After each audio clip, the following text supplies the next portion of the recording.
If you wanted to define agony without using a dictionary, you could look at the lives of those whose loved ones just disappear, vanish, go missing without a trace, no heads up, no warning, no signs, nothing. This is one of the most harrowing experiences. Since the June 2024 Gen Z-led protests, where at least 60 young people were killed, there is another category of the victims of the never-before-experienced turmoil who are still missing 10 months on. Their families have been forced to face horrid realities, unimaginable ghosts and blood-curdling fears as they scoured hospitals, police stations and ultimately mortuaries in painful search, but in vain.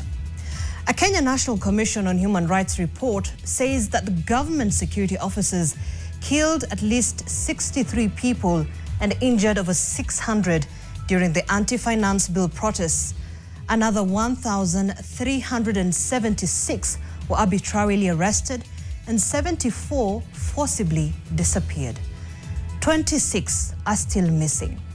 For the family of those missing, finding them dead or alive will offer the much-desired closure. The agony of the mystery and suspense that linger on months later is traumatic.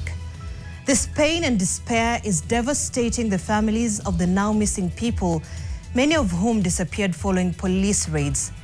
Human rights groups have been helping families to trace their missing kin, again in vain for some. Now, this arrest, detention, abduction or other deprivation of liberty by state agents is a violation of constitutional rights.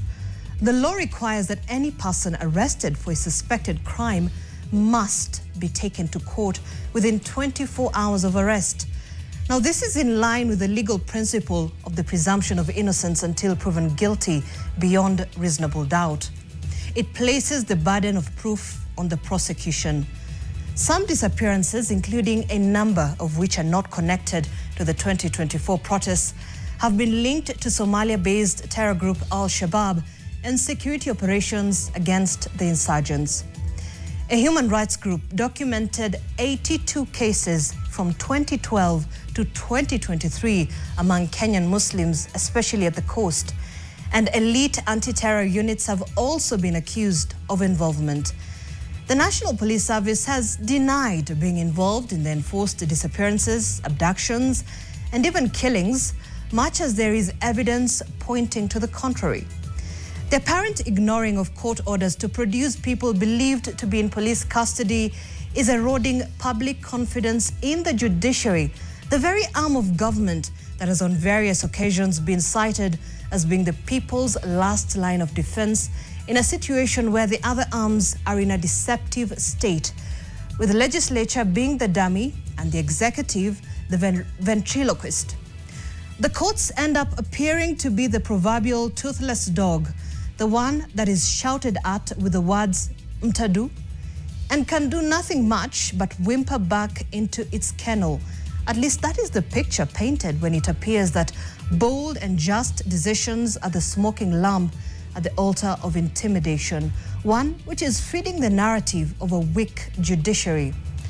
Some families have been waiting in silence for many years, still holding on to hope that their missing members will return one day.